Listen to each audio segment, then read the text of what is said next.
friends, welcome to Chateau Chelsea. I'm going to show you around. The idea behind the greenhouse is it's a beautiful backdrop. It's got fun light coming in from the windows. It looks different almost every time of day.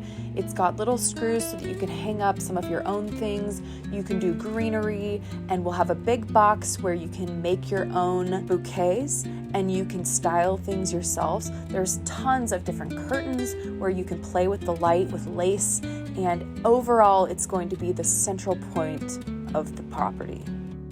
Moving on to the dressing room, it's really important that I showcase some of my favorite pieces so that moms and daughters are able to pick something out that they love and be able to wear something that they may not have wanted to invest in on a longer term basis, but something that would be fun for photos and get all glammed up, and this is the place to do it. The flowers, garden, and beautiful scenery is all so that you can take photos of something live and real. Instead of in a studio, you get those rich, vibrant colors.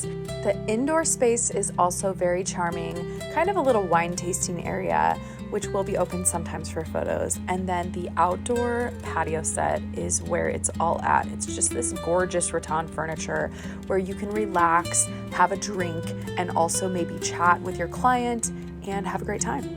Although there's still so much to do on the property, it's really turning into something beautiful, and I can't wait to share the live flowers, the garden, the playhouse once it's finished, and all these beautiful things with friends, family, and clients.